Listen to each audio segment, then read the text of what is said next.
每日每星期因為一啲對未來嘅預期去做投機嗰啲，唔叫投資，嗰啲都係做投機咯。咁但係我自己傾向係唔做投機，淨係做投資嘅。咁所以點解我會話我睇好聖誕行情，但我唔會話追嗰啲嘢去賭呢兩個月升呢？因為我自己唔想做投機，咁個原因就係咁。咁但可能如果我冇咁解釋，啲人會心諗：我你咁黐線嘅，你知唔知自己講咩啊？你又話睇好，但係你又話唔好買，咁即係點？咁呢個其實因為佢係兩個唔同嘅嘢嚟嘅，即係你認為佢，例如好簡單就係，我認為美國股市30年之後會高過今日，咁唔等於我要今日買噶嘛？咁即係就係一個咁嘅道理。比起咧刺激咁樣輸錢呢，都係悶悶地贏錢算。其實我覺得有時係嘅，即係好老實講，真係嘅。即係我認為呢樣嘢都貫徹咗好多，例如巴菲特啊，或者係彼得林區啊，或者係真係一啲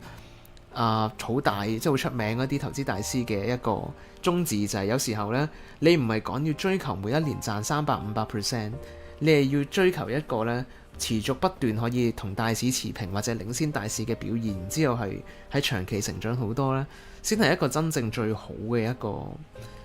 一個投資嘅方法咯。咁而唔係講緊你今年賺5倍，下年就輸翻90%，然之後再後年你又賺10倍，即係呢啲係唔合理嘅。你就算你每年睇落你賺5倍10倍都好，如果你下一年輸90%，其實你根本上你要賺翻10倍先去翻原位。咁你諗下，即係聽落你以為嗰個人好勁啊，今年賺5倍，下年輸80%，後年賺5倍，你以為佢賺好多，其實計下條數根本佢就唔係賺好多。